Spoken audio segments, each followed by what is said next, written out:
카카오 택시도 가까운 데 부르면 안 오더라고요. 거리를 입력을 해야 되잖아요. 어디 가는지 입력하면 멀리 간다고 해야 와요.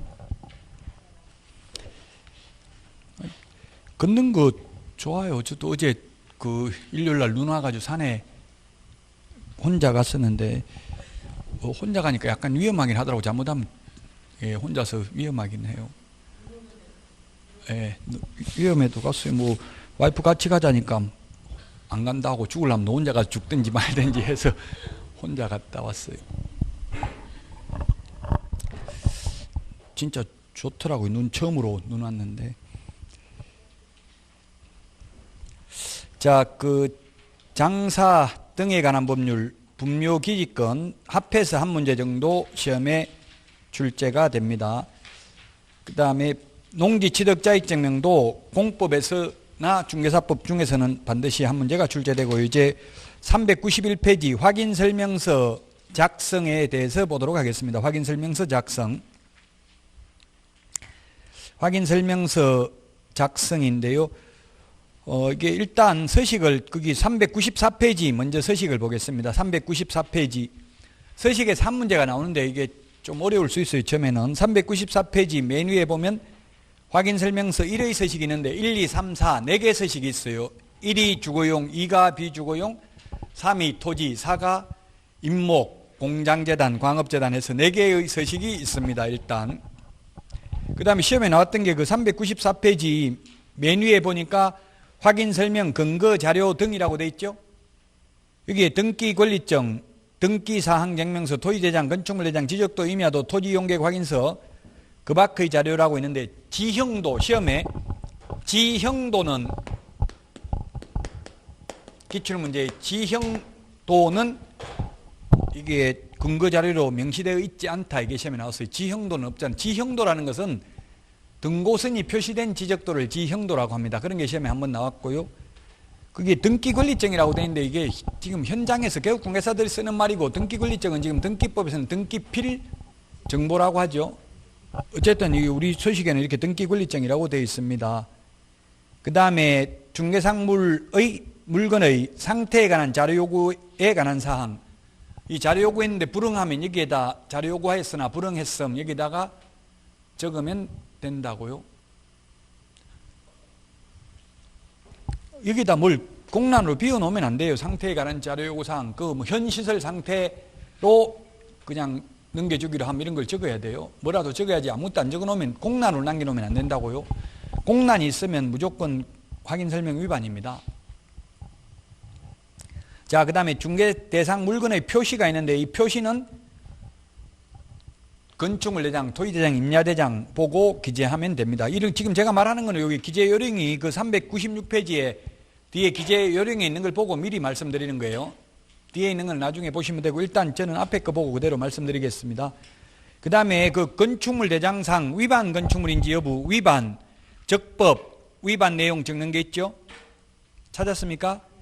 예, 위반 건축물 뭐 보고 적는다? 건축물대장 보면 나옵니다. 건물인 경우 위반 건축물인지. 그럼 만약에 여러분들이 중개사무소 하려고 해도 위반 건축물에서는 중개사무소 안 돼요. 인허가 못 받아요. 위반 건축물은. 그래서 기존의 중개사무소로 개설 등록이 안 될 수도 있어요. 왜냐하면 기존에 하고 있는 건물에다가 옥탑방을 불법으로 주인이 증축을 했다든지 이렇게 하면 위반 건축물로 찍히면 이제 인허가 못 받아요. 그 기존에 하고 있는 사람은 하지만. 그래서 여러분들 항상 처음에 개업할 때는 반드시 미리 그 지번을 등록관청, 시군구 등록관청에 전화해서 번지수 말하고 물어봐야 돼요. 여기에 등록됩니까? 물어보면 알려줘요. 전화로 물어보니까 알려주더라고요. 미리 권리금 계약하기 전에 그부터 확인해야 되겠죠. 인허가 못 받을 수도 있어요.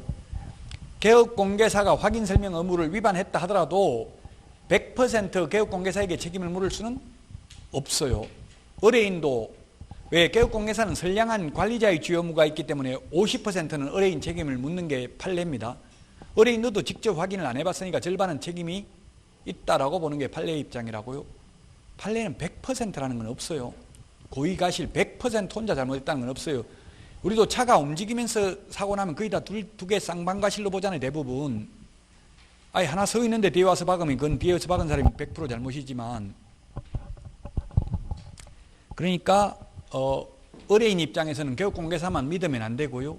개업공개사 입장이라면 손해배상 안 하도록 최선을 다해서 설명해야 되겠죠. 권리관계. 자, 권리관계는 등기부 기재사항은 등기사항증명서를, 실제 권리관계는 실제 권리관계도 있어요. 거기 동그라미 9번이 있잖아요. 그 395페이지 동그라미 9번은 실제 권리관계고요. 동그라미 2번은 등기부 기재사항이죠. 시험에 이런 것도 출제될 수 있습니다. 자, 권리관계는, 아니 그러면 임차권은, 이렇게 시험에 이런 게 나오면 어렵죠. 임차권의 경우에는 기본 확인사항이냐 아니면 세부 확인사항이냐 물으면 뭐라고 해야 돼요? 세부 확인사항.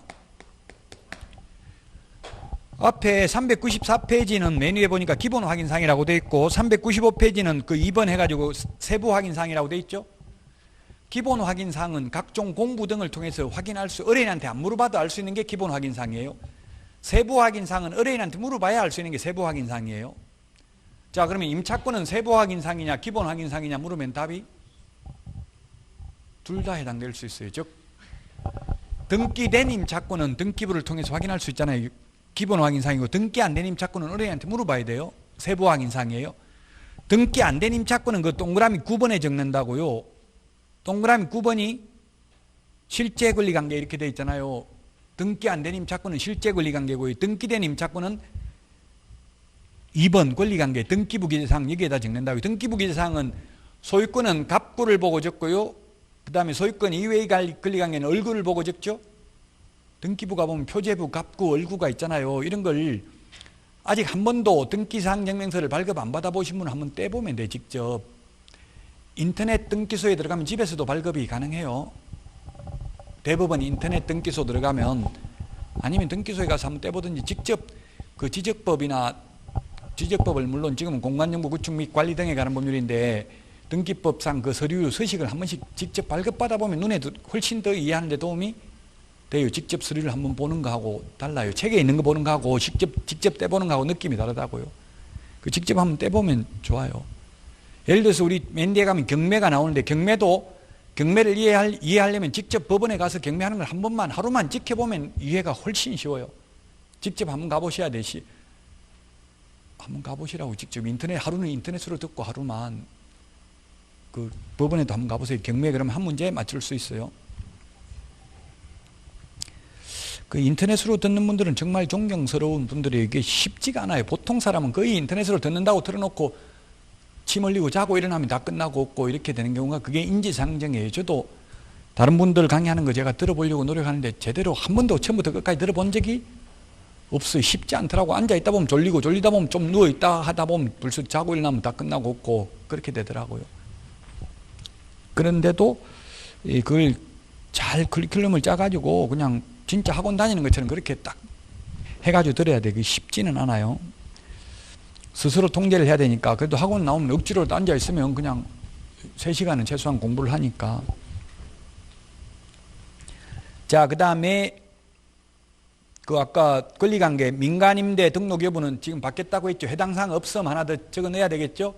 서식 아직 바뀐 게 확정된 건 아니고 입법 예고되어 있습니다. 입법 예고되어 있는 걸 알려면은 여러분들이 인터넷에 국민참여 입법센터라고 치보시면 됩니다. 국민참여 입법센터라고 쳐가지고 공인중개사법 시행규칙에 있어요. 시행규칙. 서식은 시행규칙에 있죠. 시행규칙 입법 예고되어 있는 걸 한번 확인해 보시면 제가 오늘 내드린 프린터 서식 바뀐 걸 확인할 수 있습니다. 자, 그 다음에 토지이용계획 공법상 이용제한 거래규제는 이거 토지이용계획 확인서를 통해서 확인하면 됩니다. 시험에 건폐율 용적률은 토지이용계획 확인서를 통해서 확인할 수 있다. X로 출제되었습니다. 그 건폐율 용적률 적는 난이 있잖아요. 건폐율 용적률은 시군 조례를 보고 기재합니다. 시군 조례를 보고 기재합니다.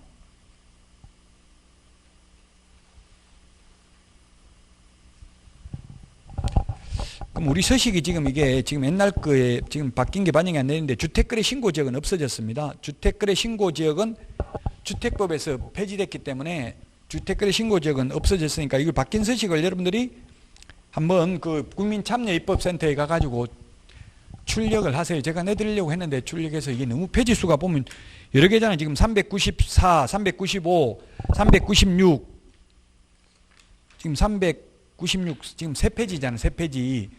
3페이지 프린트 내드리고 또 지금 OX 문제 내드리고 또 5문제 내드리고 이러면 너무 자료가 많아요. 그래서 프린트를 안 하고 그냥 바뀐 부분만 했으니까 여러분들은 한번 직접 국민참여입법센터에 가서 서식을 새로 다운받아 보시기 바랍니다. 주택거래 신고지역은 없어졌습니다. 주택법에서 주택거래 신고지역이라는 게 폐지되고 없어요. 그래서 그것도 삭제되고 없고요. 자, 그 다음에 입지조건이 있습니다. 입지조건. 입지조건, 도로와의 관계, 대중교통, 그 다음에 주차장, 교육시설, 판매 및 의료시설입니다. 이게 입지조건인데요. 입지조건은 의뢰인한테 물어봐야 됩니까? 아니면 개업공개사가 직접 조사합니까? 입지조건은. 기본 확인사항은 의뢰인한테 물어보는 게 아니고 개업공개사가 직접 확인하는 겁니다. 세부 확인사항은 의뢰인한테 물어보는 거고요.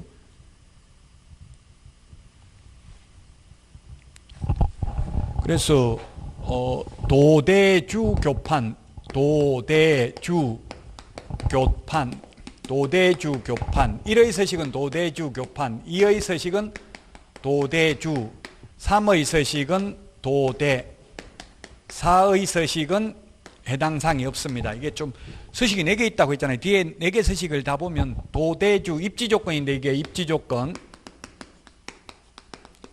1의 서식은 도로, 대중교통, 주차장, 교육시설, 판매 및 의료시설 지금 5개를 다 기재하잖아요. 지금 394페이지. 근데 2의 서식은 도로, 대중교통, 주차장만 기재한다고요? 그 2의 서식을 어디 가서 보시냐 하면은 2의 서식이 398페이지에 있잖아요. 398페이지.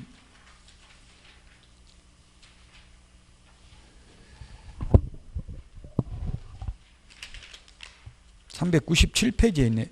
397페이지 입지조건에 보니까 도로와의 관계, 대중교통, 주차장 3개밖에 없죠? 3개밖에 없다고. 2의 서식은, 3의 서식은 2개밖에 없어요. 주차장이 또 없어요. 그래서 도대주 교판 같이 시작. 1의 서식은 5개, 2의 서식은 도대주, 3의 서식은 도대, 4의 서식은 임목, 광업재단, 공장대장이니까 아예 입지조건이 없어요. 서식에 대해서 한 문제 시험에 출제됩니다. 도대주 교판 시작. 자, 그 다음에 관리시설, 관리에 관한 사항도 적고요. 그 다음에 비선호시설 395페이지 메뉴에 비선호시설 요거는 1의 서식과 3의 서식만 기재됩니다. 비선호시설은 1의 서식, 3의 서식만 기재돼요. 예를 들면 비선호시설이 뭔지 구체적으로 적시된 건 없는데 일반적으로 옛날에 4대 혐오시설 이런 식으로 말했어요. 지금은 혐오라는 말 자체가 혐오스럽기 때문에 혐오라는 말을 쓰지 않아요. 좋아하지 않는다는 이야기입니다. 그래서 장례식장, 이게 화장장, 봉안당 이런 것들, 쓰레기 소각장, 열병합 발전소 이런 것들이 해당될 수 있어요. 구체적으로 뭔지는 규정이 없어요. 어쨌든 1의 서식, 3의 서식만 해당되고 2의 서식은 상가의 경우에는 장례식장 앞에 그 종합병원 다 장례식장 있잖아요. 그 장례식장 앞에 있는 식당은 장례식상이 있는 게 장사 잘 돼요? 없는 게 장사 잘 돼요? 없는 것보다는 있는 게 잘 되죠. 저도 어떤 학원 원장님하고 제가 같이 여자 원장님하고 그 다른 학원 또 원장님 문상을 갔는데 저는 거기서 밥 주잖아요. 보통 가면 밥을 주죠. 열심히 먹었어요. 그래 먹으라니까 그 같이 간 원장님은 배부르다 드세요 하니까 배불러서 안 먹는다더라고요. 그래가지고 나와가지고 다시 밥 먹으러 식당 가자더라고. 뭔 소리 하냐 지금 그 안에서 먹으라 할 때는 안 먹을 때만 이랬더니 귀신한테 잡혀갈까 봐 안 먹었다 이러더라고. 그러면 믿는 사람이 있더라고요. 왜냐면 젊은 사람이 사망했거든요. 그 잘못하면 같이 데리고 간다는 이야기가 있더라고요. 그래가지고 식당에 나와서 사 먹는 사람도 있더라고요. 그러니까 장사 더 잘 되면 잘 됐지 안 되지는 않는다고. 사람이 자꾸 지나다니다 보면 식당이 더 잘 될 가능성이 많잖아요. 그래서 식당 같은 경우 비선호시설 설명 안 해도 된다고. 상가가 2의 서식이에요. 지금 1의 서식하고 3의 서식만 비선호시설을 설명하면 된다 이 뜻이에요. 자, 그 다음에 거래 예정금액, 취득시 부담할 조세의 종류 및 세율, 실제 권리관계 이런 거는 모든 서식에 공통적으로 기재해야 될 서식입니다. 공통적으로 기재해야 될 게 5가지입니다. 대권 잡으면 금세 실수를 한다. 대권 금세 실수. 시작. 지금 뭐 트럼프도 지지율 몇 퍼센트 안 돼요. 아베도 40%도 안 돼요. 지지율이. 대권 잡으면 다 지지율 내려갈 수밖에 없어요. 누구나. 대권 잡으면 금세 실수한다. 대가 뭐냐면 대상 물건의 표시. 지금 프린터 394페이지 1번 대상 물건의 표시라고 있죠. 2번 권리관계 있잖아요. 금세 실수할 때 금은 어디 있냐면 7번 거래 예정금액 밑줄 치시고요. 세는 8번 취득 관련 조세. 실은 9번 실제 권리관계입니다. 수는 중개보수. 중개보수는 몇 번에 있어요? 13번에 있죠. 요거는 1, 2, 3, 4 아직 뒤에 서식을 안 봤지만 1, 2, 3, 4 4가지 서식의 공통적 기재사항이에요. 대권, 금세, 실수. 시작. 굉장히 어려워요. 시험에 이렇게 출제됐어요. 다음 중 4가지 서식에 공통적으로 기재되는 사항이 아닌 것은 해가지고 예를 들어서 입지조건 하면 입지조건은 이게 지금 사의 서식은 없잖아요. 이런 식으로 시험에 나왔다고요. 짜증나요. 이게 무슨 법 지식이 있어야 되는 게 아니고 서식을 꼼꼼하게 봐야 풀 수 있는 거거든요. 한 문제 나옵니다. 이런 게 서식이. 대권, 금세, 실수. 시작. 예, 벽면 및 도배 상태, 그 다음에 환경 조건이 있는데 환경 조건에 그 1조 소음, 진동, 1조 소음, 진동 요거는 1의 서식만 해당됩니다. 1소진, 1조 소음, 진동은 1의 서식만 해당돼요. 1의 서식만. 자, 이게 이때까지 말했던 게 지금 392, 393에 있습니다. 393. 393에 그 12번에 보니까 환경 조건에 보니까 1소진은 1의 서식만 돼 있죠. 나머지 3개는 X라고 돼 있잖아요. 1의 서식만 기재한다고. 그 다음에 11번에 벽면 및 도배 상태. 1의 서식은 벽면 및 도배 상태 다 하는데 2의 서식은 벽면만 설명하면 되고 도배는 설명 안 해도 돼요. 왜냐하면 상가 같은 건 아예 도배 안 돼 있는 데도 많잖아요. 나머지는 3. 토지나 임목, 공장재단, 광업재단은 벽면, 도배 이런 게 없잖아요. 그 다음에 그 4가지 서식, 모든 서식 공통적 기재사항, 거기 실제 권리관계 돼 있죠? 공통적 기재사항. 그 다음에 6번에 보십시오. 392페이지 6번에 보니까 비선호시설은 1의 서식과 3의 서식만 기재한다고 했죠? 1의 서식, 3의 서식. 그 다음에 그 입지 조건은 도대주 교판 같이 시작.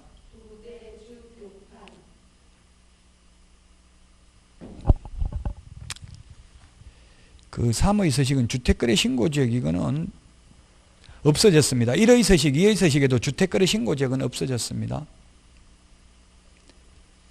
그 다음에 나머지는 공통적 기재사항. 공통적 기재사항 1번 대권, 2번 권리관계, 대권, 금세, 실수. 한 번 더 시작. 5개는 공통적 기재사항입니다. 나머지 2, 3, 4는 서식 생략하겠습니다. 여러분들이 그 공통적인 거 말했으니까 보시면 되겠고요. 그래서 지금 405페이지까지 다 서식에 대해서 말씀드렸습니다. 406페이지입니다. 406페이지. 자, 확인 설명해야 될 거 9가지. 기권, 가공, 상태, 프린터, 우리 핵심 비교정리 프린터 몇 번에 있다고요? 6번. 6번이죠? 기권, 가공, 상태, 환지세. 시작.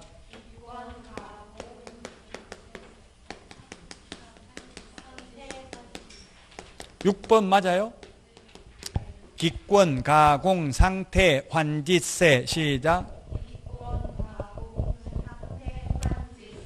그 부동산을 특정지을 수 있는 기본적 사항, 그 다음에 권리관계, 그 다음에 거래, 예정 가격, 그 다음에 중개보수 산출 내역, 토지 이용 계획, 공법상 이용 제한 거래 규제, 그 다음에 시설물의 상태, 벽면 및 도배 상태, 환경 조건, 입지 조건, 취득 관련 조세의 종류 및 세율입니다.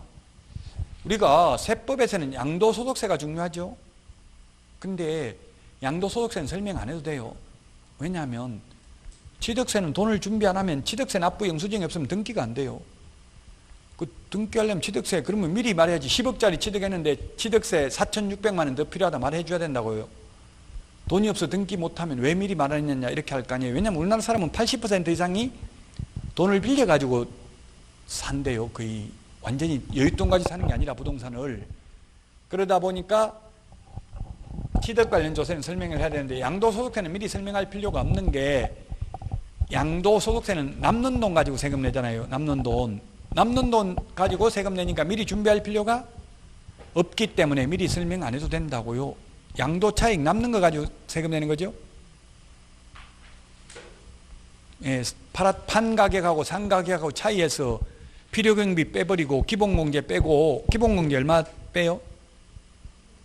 1인당 250만 원 빼고 필요경비 빼고 그 다음에 남는 금액에다가 가세표준에다 곱하기 세율을 하면 됩니다. 세율은 6%부터 42%까지 6단계 초과 누진세율을 적용하죠. 금액에 따라 다르잖아요. 세율이. 양도소득세. 자, 기본적 사항입니다. 기본적 사항. 첫 번째 동그라미 1번 소재지입니다. 소재지는 몇 번지 지번까지 설명해야 됩니다. 시험에 8회 시험에 이 부동산은 서울특별시 중구 명동의 식으로 지번 설정 단위지역까지 구체적으로 조사 확인하여 설명하였다. X입니다. 중구 명동까지만 말하면 안 되고 명동 몇 번지입니다. 까지 해야 됩니다.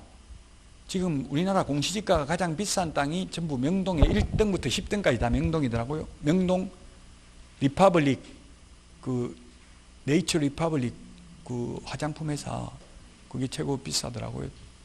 거기 있는 땅이. 어쨌든 그러니까 몇 번지라고 말해야 돼. 그냥 명동이다 이렇게 말하면 명동 다 네가 샀냐 이렇게 나온다고요. 명동 몇 번지냐 이렇게 말해야 되고요. 몇 번지다고 말해야 되고요. 그 다음에 니은 면적은 제곱미터로 말해야 됩니다. 미터법입니다. 406페이지 그 동그라미 니은. 면적은 미터법이다. 척관법이 아니라 몇 평 이런 말 하면 안 됩니다. 상업용 목적으로 몇 평이다 이런 말 하면 계량에 관한 법률 위반으로 100만 원 이하의 과태료입니다. 근데 우리는 몇 평이라고 적을 수가 없어요. 왜냐하면 건축물대장, 토지대장, 임야대장 보면 다 제곱미터로 돼 있으니까 그거 보고 그대로 기재 지으면 돼요. 면적을. 근데 사람들이 자꾸 평이라고 407페이지 그 메뉴의 박스 1제곱미터는 0.3025평이고 1평은 3.3058제곱미터인데 이거 시험에 최근 15년간 나온 적 없습니다. 이걸 자꾸 시험에 낸다는 건 결국 평으로 쓰라는 말밖에 안 되잖아요. 그래서 최근엔 시험에 안 나온다. 지목, 디귿에 보니까 지목은 공간정보 구축 및 관리 등에 관한 법률에 보면 28개 지목이 있다. 자, 그러면 보통 제가 실무에서 중개를 해보니까 시골의 집 같은 경우는 지목이 된데도 불구하고 건축물 대장, 토지 대장 때 보면 전으로 돼 있어. 전. 밭에다 집 많이 짓잖아 옛날에 시골에. 그럼 뭐라고 해야 돼? 어떻게 적어야 돼? 이게 지목을 전이라고, 공부에는 전이라고 돼 있고 실제로는 집터로 사용하고 있다고, 대로 사용하고 있다고요. 그럼 뭘로 적을 거예요? 여러분들은 만약에 중개를 한다면?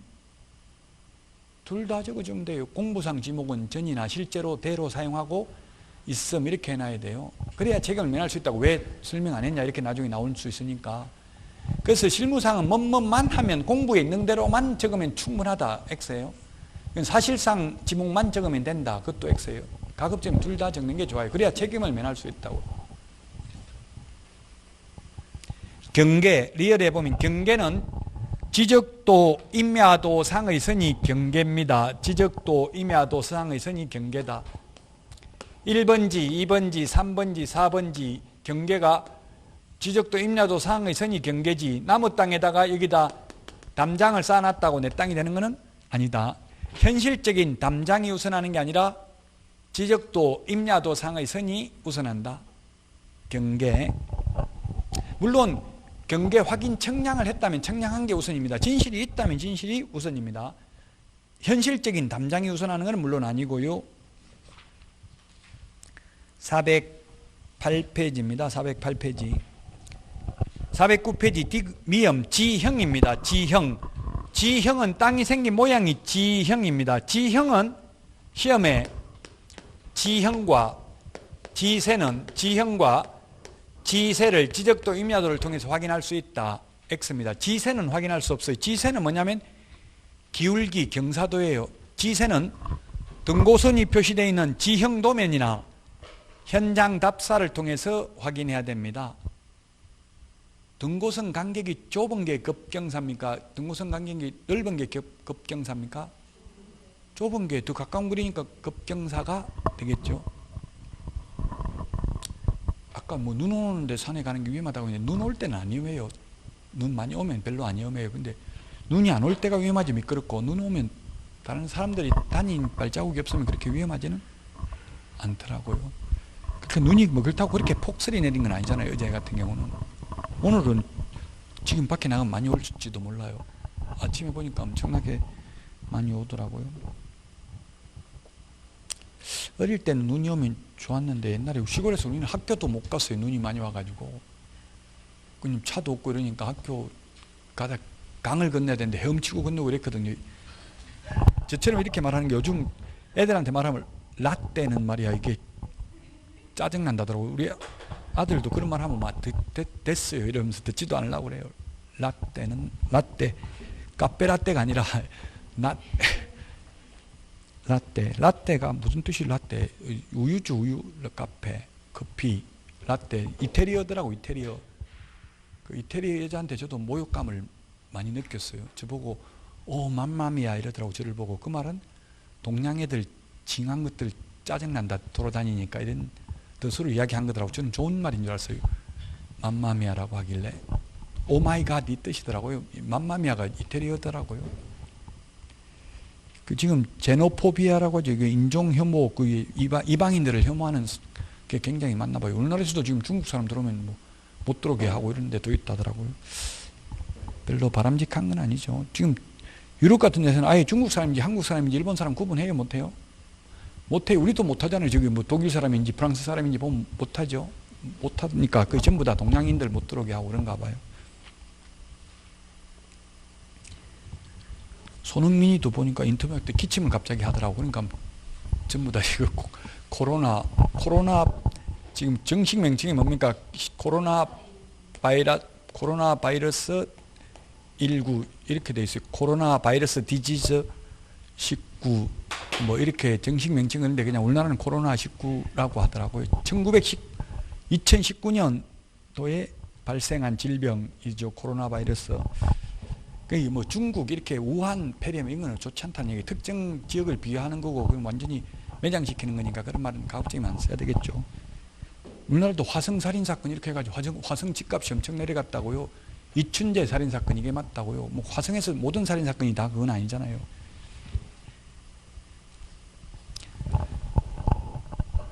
자, 그 다음에 지세 409페이지 지세까지 봤고요. 그 다음에 410페이지입니다. 아까는 토지였고 지금 건축물인데 건축물은 좀 다른 게 뭐가 나왔냐면 시험에 다음 중 건축물 대장을 통해서 확인할 수 없는 것 411페이지 구조, 용도, 건축연도, 방향, 거기에 비읍의 방향에 보니까 뭐라고 돼 있어요? 현장 답사라고 돼 있죠? 방향은 건축물 대장에 안 나타납니다. 방향은 현장 답사를 통해서 확인해야 됩니다. 건축물 내장이 나타나지 않는 게 방향, 그 다음에 또 뭐가 나왔냐면 건축 설비, 그 다음에 노후 정도 이런 거는 현장 답사 등을 통해서 확인해야 되지 건축물 내장에는 안 나타나죠. 우리나라는 방향을 저 호주, 뉴질랜드는 북향을 선호할까요? 남향을 선호할까요? 북향을 선호하죠.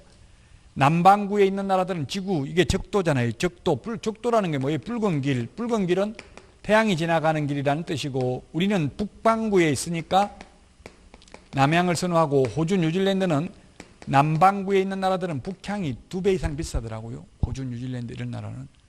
우리나라는 남향을 선호합니다. 그래서 남향인지 북향인지는 건축물 대장에는 안 나타난다. 현장 답사 등을 통해서 확인해야 된다. 호주, 뉴질랜드는 우리나라하고 날씨 완전히 정반대죠. 남반구니까 지금 호주는 여름인데 37도인데 아직도 화재 6개월, 지금 화적이 난 지 한 6개월 넘게 불나가 지금 우리나라 면적보다 더 많이 탔다더라고요.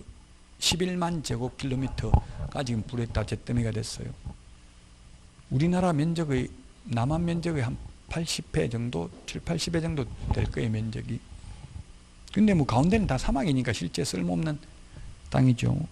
호주에서 저는 그 3년째 정년퇴직하고 3년째 전국 여행 다닌다 하더라고. 차가지고 지금 3년 됐다더라고. 집 나온 지.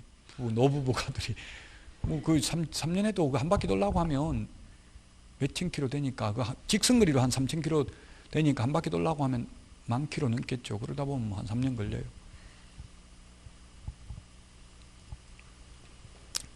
자, 412페이지 413페이지 권리관계입니다. 권리관계가 오히려 기본 확인사항보다 시험에 더 잘 나옵니다. 사실은 권리관계가 가장 중요하죠. 그래서 권리관계는 등기부에 보면 표제부, 갑구, 을구 다 이거 지금 실무는 다른 과목에서 다 하는 거예요 지금. 그래서 실무를 자세하게 하려면 저 혼자 다 해야 된다 했어요. 표제부가 있고 갑구가 있고 을구가 있습니다. 표제부에는 그 부동산의 표시사항, 갑구에는 소유권에 관한 사항, 을구는 소유권 이외의 권리관계가 나타납니다.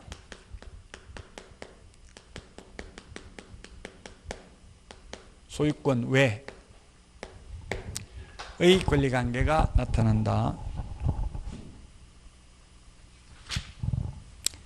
자, 그 다음에 그 정도만 보겠습니다. 414페이지. 그래서 시험에 우리 그런 게 출제됐습니다. 중개실무에 가압류, 가처분 등기되어 있는 경우는 을구를 봐야 되는가, 갑구를 봐야 되는가 이런 게 시험에 나왔어요. 답은 모두 다 봐야 된다.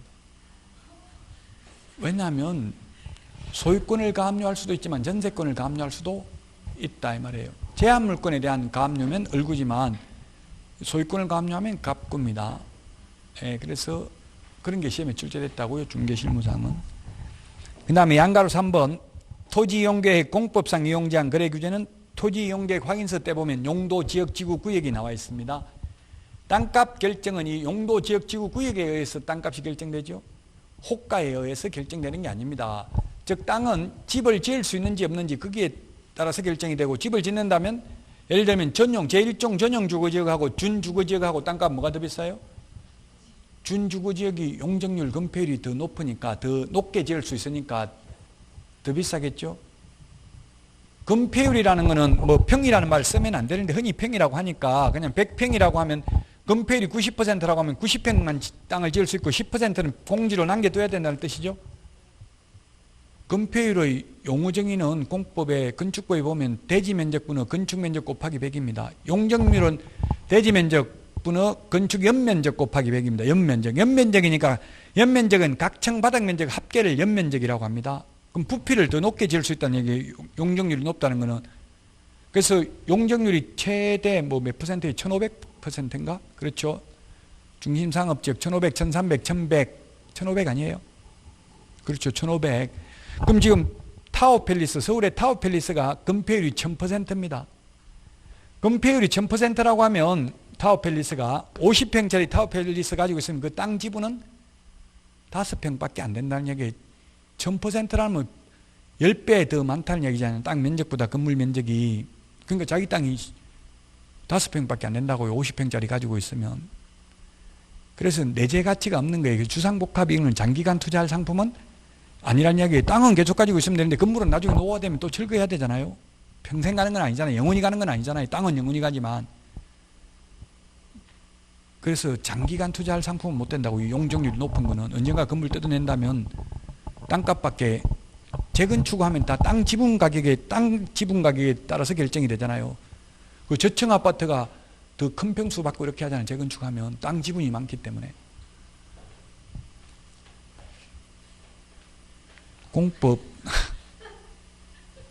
공법을 잘해야 돼요. 땅 투자하시려면.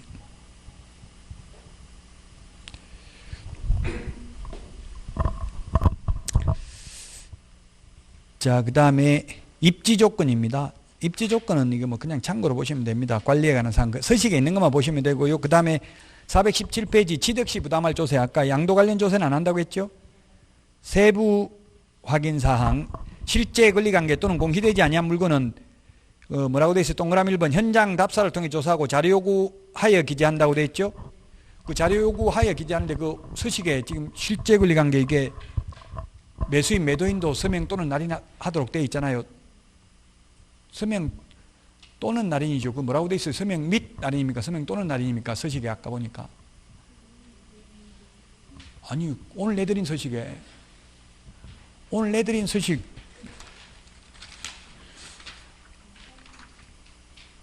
그냥 서명만 돼 있네. 서명만 돼 있으니까 이건 뭐 또는 날인이라고요? 날인은 없네. 서명돼 있네. 자필로 그냥 이름 적으면 돼. 자필로 이름. 도장 찍는 것보다는 자필하는 게 더 중요해요. 도장 찍는 건 나중에 내가 그때 도장 맡겨놓은 거 찍었잖아 이러면 판사가 헷갈린다고. 네가 찍었는지 내가 찍었는지. 도장은 자필로 적으면 자기 필적 보고 안 했다고 하기는 좀 힘들겠죠. 필적 감정하면 다 누가 했는지 나오잖아요. 그러니까 자필하는 게 더 중요하다고. 본인이 이렇게 말했다는 이야기에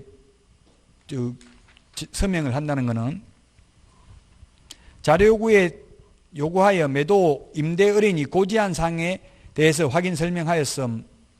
그래서 매수인 그럼 매수인도 자기가 이렇게 말했다는 걸 어느 정도 인정하는 게 되잖아요. 이게 그대로 설명한 대로 이게 자필로 서명했기 때문에 그 개업공개사한테만 100% 책임을 묻는 게 아니라 이제 매도인이나 임대인도 거짓말 시켰으면 거기에 대한 책임을 물어야 된다고요. 사기죄가 성립할 수도 있어요. 완전히 속였으면. 권리금 같은 것도 매출 전표를 부풀리 가지고 실제 그 어떤 경우는 그 권리금 많이 받으려고 권리금 받고 팔아먹으려면 미리 그 가게 같은 거 상가는 식당 같은 거는 그렇게 하더라고. 일부러 현금 매출도 많이 그냥 됐다고 그냥 매출 전표 끊어버리고 신용카드도 먹지도 않고 그냥 자기 가족 신용카드 막 끊는 거예요. 밥 많이 먹었다고 매일. 왜냐하면 손님들이 매수인이 뭔가 얼마나 팔리는데 이게 무치 그냥 권리금 주진 않잖아요. 바보도 아니고 매출액이 얼만데 순이익이 얼만데 이거 물어보고 권리금 주지요. 1년간 순이익이 권리금으로 책정되어 있으니까. 그래서 허위 매출 전표를 계속 끊은 경우는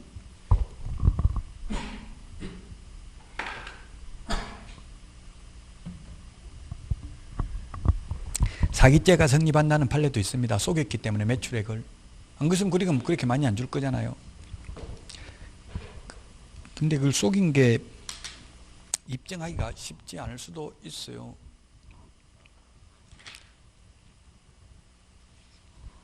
자, 그 다음에 418페이지 내외부 시설물의 상태입니다. 시설물의 상태. 거기에 박스, 소방, 단독 경보형 감지기. 단독 경보형 감지기 이게 최근에 신설됐는데요. 거기 오른쪽에 보니까 뭐라고 되어 있어요? 화재 예방, 소방 시설 설치 및 유지 및 안전관리에 관한 법률 제8조 및 같은 법 시행령 제3조에 따라 주거용 소방시설로서 아파트, 주택으로 사용하는 층수가 5개층 이하인 주택을 말한다를 제외한 주택의 경우에만 작성합니다. 이렇게 되어 있어요. 즉 아파트는 단독 경보형 감지기 설치 여부 안 해도 된다고요. 단독 경보형 감지기가 있고요. 그 다음에 아파트에도 있더라고요. 저도 방 안에도 있고 그 거실에도 보면 이게 불 나면 소리 나거나 이런 게 하는 게 있어요. 그 단독 경보형 감지기하고 아파트에 설치되어 있는 거 차이가 뭐냐 물어보니까 그 소방서에 있는 분이 저한테 인터넷으로 강의 듣는데 연락 왔더라고. 제가 아파트에도 단독 경보형 감지기가 설치되어 있던데요. 이렇게 강의하면서 말했더니만 그게 아닙니다 하고 소방서에서 소방대장이 연락 왔더라고 저한테. 그게 아니고 단독 경보형 감지기가 아닙니다. 아파트에 있는 걸 이렇게 하더라고요. 차이가 뭡니까 물어보니까 똑같이 생긴 건 똑같이 생겼더라고요. 단독 경보형 감지기는 건전지 배터리를 넣는데요. 그 배터리 수명이 10년이래요. 단독 경보형 감지기는. 근데 아파트에는 배터리가 아니라 전선으로 연결되어 있어가지고 그게 차이라더라고요. 그럼 아파트는 어찌 보면 거의 반영구적이죠. 그 선이 뭐 고장나지 않는 한 그 배터리를 넣는 게 아니니까 그런 차이점이 있더라고요.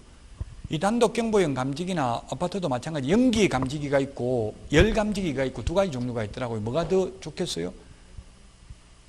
연기 감지기가 더 낫겠죠. 연기는 금방 느끼는데 열은 그 위에까지 불이 나가지 뜨거워야 하니까 더 늦게 벨이 울린다고요. 단독 경보형 감지기는 주거용만 해당되고요. 아파트는 제외됩니다. 아파트는 단독 경보형 감지기 설치 여부 확인 안 합니다. 이미 아파트에는 주택법에 의해서 다 설치가 돼 있다고요. 물론 단독 경보형 감지기는 아니고요. 아파트에도 어쨌든 불 나면 소리 나는 거는 설치되어 있죠. 요즘은 저도 밥 하다가 몇 번 밥 아니고 뭐 이거 하다가 몇 번 태워 먹었는데 자동으로 불이 꺼지더라고요. 그 프라이팬 이런 거 막 하다가 꺼져요. 그 가스레인지 자체에서 그래요. 꺼지더라고요. 그러니까 불은 안 나고 다 태워가지고 시커멓게 돼가지고 요거 얻어먹었는데 그래도 불은 안 났어요. 하지 말라고 안 하면 왜 안 하냐 하고 또 하면 다 태워 먹었다고 욕하고 책 보고 있으면 집구석에까지 와서 책 보고 있냐 이렇게 하고 또 덜어 누워 있으면 뭐 덜어 누워 있냐 하고 뭐 하여튼 집에 들어가는 게 불안해요.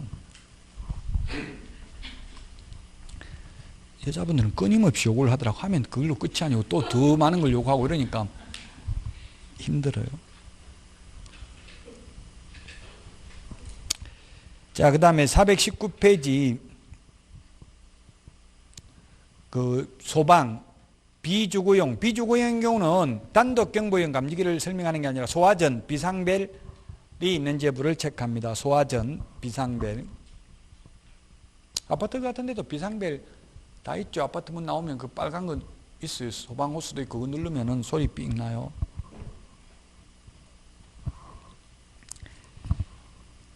아파트에도 불 나면 그 물 나오는 것도 설치되어 있는 것 같더라. 물 나오는 거. 제가 그 학원에서 한번 강의하고 있는데 난로를 그 밑에다가 원장님이 그 밑에다 난로를 딱 놔가지고 한번 터진 적이 있었어요. 제가 강의하고 있는데 터지니까 그 보니까 그 건물에 있는 물이 다 빠질 때까지 그는 중간에 어떻게 할 수가 없대요. 한 1m 그 강의실에 1m 물 차가지고 강의 못했어요 그날. 여러분들은 테스트 하지 마세요. 그 라이터 같은 거 가지고 갖다 대면은 물 나와요 물.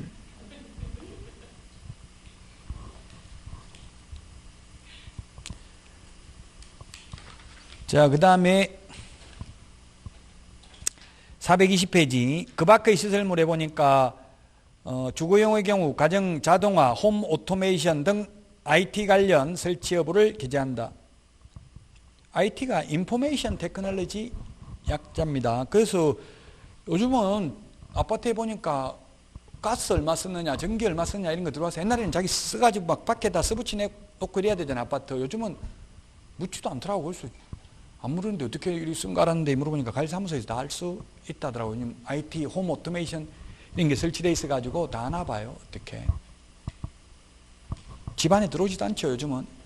가스 검침 이런 것도 잘 하지도 오지도 않더라고요. 오면 뭐 사람도 없고 그러니까 물을 수도 없고 요즘은 다 홈 오토메이션이 설치되어 있습니다. 벽면 및 도배 상태, 환경 조건 아까 다 했고요. 일조 소음 진동은 1의 서식만. 중개 보수 아까 이제 얼마로 협의하였음 이거 기재하도록 바뀐다고 했죠. 서명 및 날인, 서명 또는 날인이 되어 있는데 계약서 확인 설명서에 개업 공인중개사와 소속 공인중개사는 서명 및 날인해야 됩니다. 및. 근데 거래 당사자는 서명 및 날인하는 게 아니라 그 서명 또는 날인하도록 되어 있어요. 서식 맨 마지막에 보면 서식 맨 마지막에 서명 및 날인하는 란이 있잖아요. 그게 거래 당사자는 서명 및 날인이 아니라 서명 또는 날인입니다. 설명을 듣고 확인 설명서를 교부받았음을 확인합니다. 그 손해배상에 대한 확인 설명도 들었다는 걸 서명 또는 날인하도록 되어 있다고 서식 맨 마지막에 의뢰인은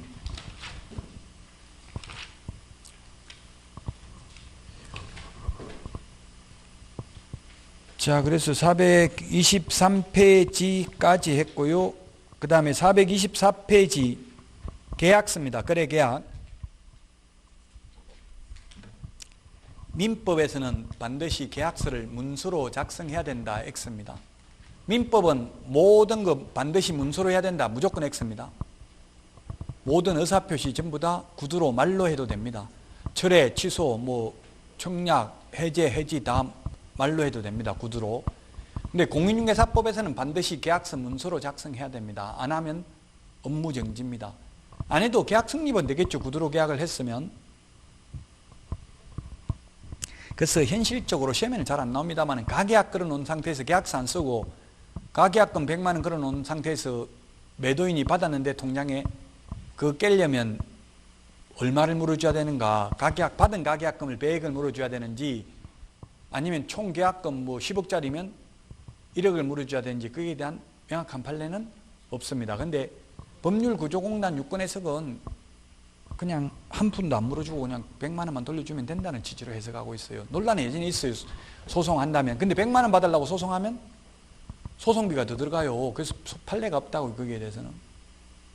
그러니까 문서로 계약서를 안 쓰면 별로 의미가 없다는 얘기. 현실적으로는. 법적으로는 계약은 성립은 됐다라고 보지만 입증하기가 어렵잖아요. 그 뭐 자꾸 딴소리 하는 거예요. 나는 뭔지도 모르고 통장번호 불러달라 해서 불러주는데 뭐 100만 원 입금돼 있어. 지금 돌려주려고 가져왔다. 이런 식으로 주장하는 거예요. 그러면 명확하게 녹음이 안 돼 있고 하면 입증하기가 어렵다는 이야기예요. 매매에 관한 비용은 어떻게 하냐면 원칙적으로 쌍방이 균분입니다. 균등하게 부담하는 겁니다. 예를 들면 그 청량 비용 이런 거는 특이하게 없으면 균등하게 부담하는 게 원칙입니다. 자, 그 다음에 425페이지 거래 당사자 확인 의무에 당사자 확인을 해야 되는데 법조문에는 없는데 판례는 선량한 관리자의 주요 의무를 다함으로써 신분증, 등기 사항증명서, 등기 필 정보까지도 확인해야 된다. 세 가지를 확인해야 된다. 그 분양권인 경우는 양가로 3번 수분양자, 받을 숫자를 수라고 하죠. 수분양자, 분양받은 사람이 맞는지 이런 것도 분양회사 등을 통해서도 확인해야 된다. 판례가. 그 4번에 조합주택, 지역조합 이런 경우는 부도날 가능성이 있는지 이런 것까지도 어떻게 알아요? 개업공개사가 신도 아닌데 앞으로 뭐 부도날지 분양할 만한 능력과 신용이 있는지까지도 조사해야 된다고 돼 있잖아요. 거의 신적인 존재가 돼야 돼요. 주택조합이고 부도 중간에 많이 사업 실패하는 게 많잖아요. 그거 어떻게 하냐고, 개업공개사가 미리. 그것도 설명해야 된다고. 어쨌든 시험에 나오면 그것까지도 설명해야 됩니다. 무능력자와 거래시 확인할 사항입니다. 미성년자 피한정후인과 계약할 경우에는 법정대리인, 미성년자는 법정대리인, 친권자죠. 미성년자의 법정대리인은 부모가 되겠고요. 그 다음에 피한정 후견인의 경우에는 후견이면 한정후견인이에요. 한정후견인. 후견을 하는 사람을 한정후견인, 후견을 받는 사람을 피한정후견인, 받는다, 당한다 이런 뜻이죠. 피한정후견인의 동의를 받거나 또는 동의가 있으면 직접 거래해도 되고 아니면 법정 대리인하고 직접 계약해도 됩니다. 법정 대리인하고 해도 되고 아니면 대리인이 아닌 본인하고 하려면 법정 대리인 동의가 있어야 된다고요. 피한정후견이나 미성년자는. 그러나 426페이지 제한능력자 중에서 피성년 후견인의 경우에는 법정 대리인 동의가 있어도 피성년 후견인하고 계약 체결하면 안 되고 반드시 그 법정 대리인인 성년 후견인하고 계약을 해야 됩니다. 아니면 법률행위 취소할 수 있기 때문에 그렇습니다. 의사무능력자는 시험에 안 나옵니다.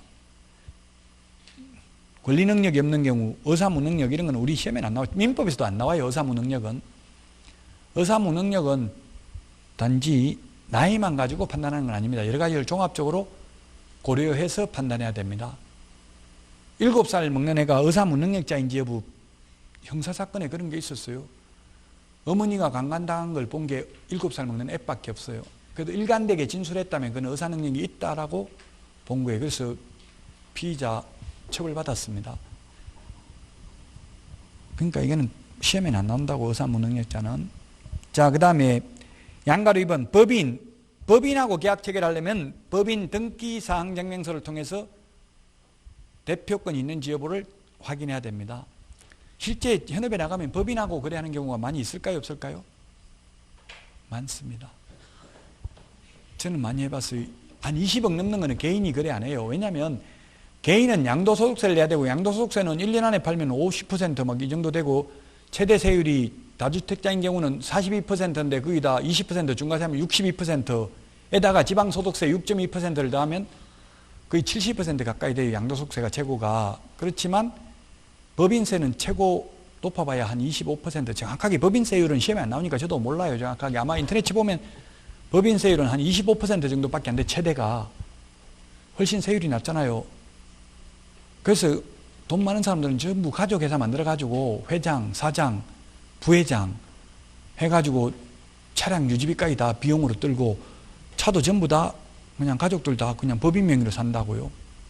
아니면 렌트카나 리스 이런 게 해가지고 법인에서 다 비용으로 지출을 하는 거예요.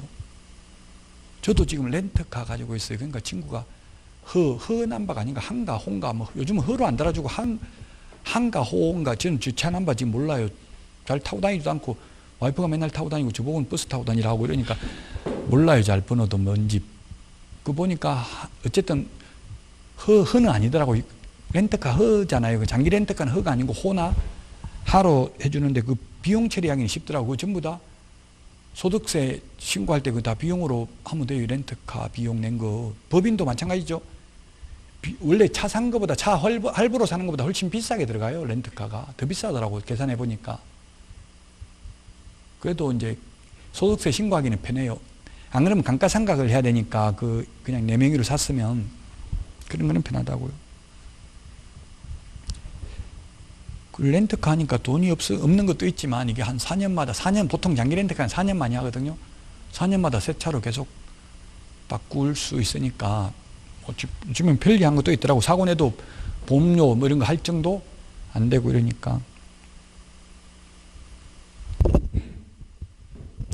옛날에는 그 거리 제한이 없었어요. 렌트카가. 그러니까 연예인들 거리 제한이 없으니까 연예인들 그 장기 렌트 해가지고 타버리니까 오히려 손해인 거예요. 뭐 한 달에 10만 킬로씩 달리고 이런 사람은 장윤정 씨나 이런 분들도 지금 렌트카 쓴다더라고요. 그러니까 너무 많이 다니니까 이제 렌트카 회사에서 그러면은 너무 위험하잖아요. 나중에 중고차 가격이 얼마 안 나가잖아요. 많이 타니까. 그래서 요즘은 거리 제한을 많이 두고 있어요. 1년에 뭐 저 같은 경우는 3만 킬로만 탈 수 있고 그렇더라고요. 3만 킬로 넘으면 그때부터 킬로당 막 엄청 많이 부과돼 버려요. 어쨌든 법인하고 계약 체결할 때는 법인 등기 사항증명서를 통해서 대표권 있는지 여부를 확인해야 되고요. 물론 등기 안 된 법인인 경우에는 총류에 속하죠. 자, 공동소유가 나와 있네요. 공동소유. 민법에서 했어요. 공유, 합유, 총유 했나요? 공유, 합유, 총유. 민법에서 소유 형태가 단독 소유가 있고 공동 소유가 있습니다. 공동 소유는 다시 공유, 합유, 총유가 있습니다. 총유. 법인이 소유하는 형태는 어디에 속할까요? 법인이 소유하는 것은 단독 소유라고 적어놨네요. 법인 단독 소유입니다. 법인 단독 소유입니다. 등기 안 된 법인의 경우에는 총유입니다. 등기된 법인은 법인 단독 소유입니다. 사법고시에 출제된 적이 있습니다. 옛날에. 물론 지금은 사법고시 없어졌고요. 인적 결합 형태에 따라서 결합 형태가 가장 약한 게 공유입니다. 부부 공동 명의로 하는 게 공유입니다. 그래서 재산은 부부 공동 명의로 누구 명의로 해야 돼요? 재산이 있으면 내 명의로 해야 되죠. 일단 내 명의로 해야 됩니다. 영원히 같이 살라고 하면은 공동 명의로 하면 세금은 줄일 수 있습니다. 미래가 불확실하면 일단 앞으로 해놓고 봐야 돼요. 예, 그래서 부부 공동 명의로 하는 게 이런 게 공유고요. 그 다음에 합유, 조합이 소유하는 형태가 합유입니다. 그 다음에 종중, 문중, 등기 안 된 법인이 소유하는 게 총유입니다. 그래서 민법에서 다 하니까 저는 간략하게만 해야 되겠지. 자세하게 달라면 저 혼자 강의 다 해야 된댔어요. 정과목. A, B, C가 있으면 공유인 경우 공유 지분만 거래할 때는 다른 공유자 동의받을 필요 없습니다. 공유 지분만 거래하려면 A, C 동의받을 필요 없고 공유물 전체를 매각하려면 다른 공유자 동의를 받아야 되죠.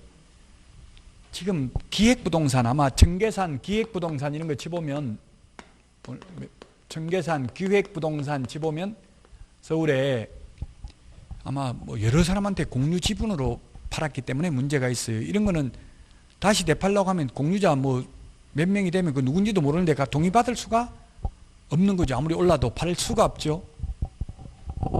저도 기획부동산 한번 이용해 봤는데 이게 공유 지분이 문제더라고요. 살 때는 좋은데 왜냐면 기획부동산 돈이 있다는 만큼 투자하라고 그러는 거예요. 그럼 지분으로 쪼개서 주는 거예요.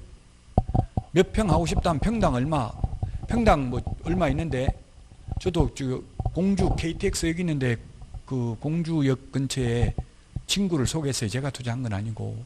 제가 기획부동산이라고 이야기했고 속인 건 아니에요. 평당 80만 원에 분양했어요. 80. 그 논밭 10만 원도 안 했겠죠. 처음에 10만 원도 안 한 걸 그 기획부동산에서 자기가 사가지고 다시 쪼개가지고 이제 평당 80만 원씩 분양하는 거예요. 제 친구가 한 2억 넘게 했어요. 2억 해가지고 80만 원씩이면 몇 평인지 모르겠는데 2억이면 80만 원이면 10평이면 800, 100평이면 8천만 원. 2억 해봐야 뭐 한 200평밖에 안 되잖아요. 200, 300평도 안 돼요. 그렇게 투자를 했는데 보니까 나중에 보니까 지분이 혼자 한 게 아니라 이게 한 필지가 200평이 아닐 거 아니에요. 그 논밭 임야니까 그 임야 비싼 거예요. 그러면 뭐 임야는 엄청나게 면적이 넓을 거 아니에요. 그 중에서 지분으로 해놓은 거니까 내 땅이 어디 있는지도 몰라요. 그냥 지분 퍼센트만 나와 있으니까.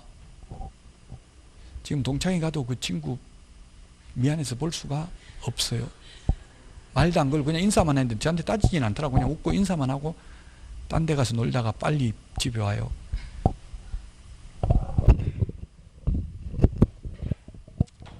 이게 공유 지분이 그런 게 문제더라고요. 공유. 합유 지분만 처분하더라도 다른 합유자의 동의를 받아야 되죠. 조합재산이니까 이게 딸기 영농조합 이런 거라고요. 딸기 영농조합인데 시골에 농사 짓고 있는데 상속받을 자식이 이 합유인 경우 지분이 상속도 안 되죠. 상속돼 버리면 상속인이 나는 농사 안 짓겠다 하면 그 조합 해체해야 되니까 조합을 쉽게 말하면 우리나라 말로 하면 동업계약이에요. 동업계약. 딸기 영농조합 이게 동업계약이라고요. 종중, 문중, 총류인 경우는 비법인 사단의 경우 지분이 없기 때문에 사원총회 결의를 거쳐야 된다. 규약이 있으면 종중규약에 따라야 된다. 정도만 기억하면 되겠습니다. 427페이지 상속인과의 거래입니다. 상속인이면 피상속인의 장남하고 계약하면 된다. X죠. 피상속인, 피는 당한 사람이에요. 피, 상속당한 사람, 죽은 사람이에요. 상속인은 상속받는 사람이에요. 장남하면 안 되고 지금은 장남이든 자납이든 딸이든 아들이든 똑같죠. 지분이. 옛날에는 민법에서는 옛날에는 구민법은 장남을 많이 받았어요. 예, 지금은 똑같습니다. 아들이든 딸이든. 저는 지금 상속받은 게 한 푼도 없어요. 논밭은 엄청나게 많이 있었는데 지금 좀 억울해. 형님이 내가 너 공부시켜줬잖아. 내 앞으로 하게 인감이나 좀 받아달라더라 누나들한테. 그래서 제가 다 받아주기만 하고 형수님이 또 어릴 때부터 제가 어릴 때부터 중학교 때부터 혼자 나갔거든요. 도시로. 그러니까 어릴 때 부모님 같이 못 살았으니까 지금부터 돌아가실 때까지 같이 사세요. 그동안 많이 못 봤으니까 이렇게 이야기하더라고. 그래가지고 20년 넘게 모시고 상속은 한 푼도 못 받았어요. 오히려 기여분을 모시면 기여분을 주장할 수 있는데 어머니 돌아가시고 이미 뭐 아버지 돌아가시고 다 형님 앞으로 다 해놔버렸기 때문에 어머니 돌아가시고는 한 푼도 받을 수가 없죠. 이제 그걸 소송하려면 등기부 취득 시간은 10년이거든요. 10년 안에 소송 제기할 수는 있어요. 근데 어머님이 아버지 돌아가시고 20년 넘게 혼자 사셔가지고 어머니 있을 때 형님하고 소송하면 또 어머니가 가슴 아파할까봐 어머니 돌아가시면 소송해야지 했는데 벌써 20년 넘어버려가지고 아예 점유 취득시효까지 다 완성됐기 때문에 이제는 뭐 아무 말도 할 수가 없어요. 괜히 싸움 해봐야 소용도 없어가지고 포기하고 마음 비우고 살아요. 그래서 와이프한테 맨날 요거도 바보처럼 왜 그 집까지 하고 사냐고 맨날 요거도 먹고 있는 거예요. 지금 생각했으면 이제 좀 사이가 안 좋더라도 법대로 받는 게 가장 바람직한 것 같아요. 괜히 한 사람한테 다 몰아주면 나중에 받기 힘들죠. 그래서 상속이면 상속인 전원의 동의를 받아야 되지 장남하고 계약 체결하면 안 된다. 물론 각자 상속인 명의로 등기됐으면 그냥 그 등기된 상속인하고 계약하면 되죠. 아직 피상속인 명의로 돼 있고 상속인 명의로 등기 안 된 상태는 전원 동의를 다 받아야 된다. 428페이지 6번 대리인하고 계약할 경우에는 인감증명 위임장 그럼 어떻게 할 거예요? 여러분들이 만약에 대리인하고 남편 명의로 돼 있는데 남편은 회사 가고 없다고 하는데 오후 4시에 지금 살 사람은 있어요. 또는 매수인이나 임차인이 있어요. 당장 계약하자고 해요. 어떻게 할 거냐고. 인감증명 위임장 다 떼가지고 내일 오라고 그래야 돼? 아니면 서류 없는 상태에서 오늘 계약해야 돼요? 어떻게 할 거냐고. 여러분들 현업에 나가면 서류 떼가지고 내일 오라고 해야 된다? 아니면 오늘 그냥 계약한다? 어떻게 할 거냐고. 여러분들은 어떤 결정을 할 거냐고요. 오늘 해야 되죠. 다른 데 다 하기 때문에 해야 돼요. 내일이라는 건 없어요. 내일 와도 된다 하면 거의 90% 이상은 내일 안 와요. 올 수도 있지만. 우리도 백화점에서 옷 입어보고 다른 데 가 입어보고 다른 데 가보고 올게 하면 와야 하나요? 없으면 다른 데 가도 진짜 없으면 오지만 다른 데 똑같은 거 있으면 마지막 입어보고 거기서 사버리죠? 안 와요. 저도 중개 부동산 할 때 손님 와가지고 뭐 집 구해달라고 하면은 처음에는 막 열심히 10군데씩 보여줬어요. 지쳐가지고 나중에 하지도 않는데 10군데 보여주고 많이 보여주면 더 안 하더라고요. 지금은 오면 다른 데 보고 왔냐 처음 왔는지 솔직하게 말해주세요. 그래야 저도 안 본 걸 보여줘야지 또 본 거 볼 필요 없잖아요. 이러면 말해줘요. 다른 데 가보고 왔다고 하면 보여줘요. 근데 처음 왔다고 하면 없다고 그래. 처음 온 사람 해줘봐야 하지도 않아요. 계약. 처음 온 사람 10군데 20군데 보여줘봐야 전혀 소용없어요. 아예 없다고 하는 게 나아요. 많다고 하면 더 안 해. 없다고 해야 이제 할 가능성이 더 많다고. 그럼 좀 구해주세요. 이러면 예, 제가 구해볼 테니까 다시 연락드릴게요. 그때 오세요. 이렇게 해보고 차라리 안 하는 게 나아요. 절대 부동산을 한 번만 보고 계약 안 한다고. 특히 매매는 여러분들 했냐고요. 아파트 사는데 한 군데 가보고 바로 사지는 않죠. 여기저기 알아보고 하죠. 그래서 대리인 해도 됩니다. 우리 책에는 지금 인감증명하고 위임장 있어야 된다고 했는데 민법에서는 대리인은 효력이 발생하려면 뭐가 있어야 돼요? 수권행위가 있어야 되죠. 수권행위라고 할 때 대리권을 수여했다, 줬다는 이야기예요, 받았다는 이야기예요. 이게 수권행위라는 게 줄 수냐고 받을 수냐고. 이게 줄수예요. 줄수. 수권행위라는 건 대리권을 줬다는 이야기예요. 본인이 대리권을 줘야 대리 효력이 발생하는 거지. 뭐 받는 사람이 내가 받겠다 한다고 본인이 주지도 않았는데 되냐고요. 이게 줄 숫자고 옆에 이게 있으면, 이게 없으면 받을 숫자예요. 수분양자 할 때는 이게 수분양자 이것만 쓰는 거예요. 수권행위. 대리권 수여했다는 의사표시만 하면 대리 효력이 발생하니까 본인하고 전화통화하고 녹음하고 본인 통장으로 입금시키면 나중에 사고 나는 확률이 거의 없어요. 본인 통장으로 입금됐고 통화 녹음 다 해놓고 그럼 인감증명 위임장 언제 가져오냐? 그 날짜 적어주면 돼. 언제까지 가져오겠다. 그대로 적어놓고 그거 안 지켜도 개업공개사 책임이 아니에요. 개업공개사가 수사권이 있어서 강제로 빼앗아올 수는 없잖아요. 이론적으로는 위임장하고 인감증명이 있는 게 바람직한 거지 반드시 있어야 대리 효력이 발생하는 것은 아니라는 이야기예요. 양가로 6번. 거래계약서 기재사항인데 429페이지 메뉴에 뭐라고 돼 있어요? 법정서식은 아니라고 돼 있죠? X입니다. 이거 볼 필요 없어요. 계약서 법정서식 없고 문방구에 파는 서식입니다. 문방구에 파는 서식인데, 자, 그러면 오늘 428페이지까지만 하고요. 다음 시간에 끝까지 다 나가요. 이제 다음 주가 마지막이죠. 맞아요, 마지막. 영원히 마지막이 아니고 2월의 마지막이에요. 또 3월부터 처음부터 진도 나가요. 이것은 걱정하실 필요는 없고, 이 뒤에 실무는 하나도 안 해도 다른 과목에서 배우는 거, 민법, 공법, 세법 다른 데서 배우는 것만 해도 80%는 실무 맞출 수 있어요. 너무 걱정하실 필요 없어요. 범위가 광범위하기 때문에 어디서 나올지 단정적으로 말할 수가 없는 게 실무예요. 다음 시간에 429페이지부터 하고, 오늘 받은 그 문제 2주걸 받으신 거예요. OX 2개 받고 5문제씩 2개 받았죠. 프린트 총 오늘 5장 받으셨죠. 예, 5장 받은 거, 그 서식도 오리 붙이든지 하고, 안 그러면 좀 오리 붙이기 힘들면 뒤에 게 있으면 뒤에는 적어서라도 그 서식 고쳐 놓으세요. 예, 건강관리 잘 하시고 다음 주에 찾아뵙도록 하겠습니다. 수고하셨습니다.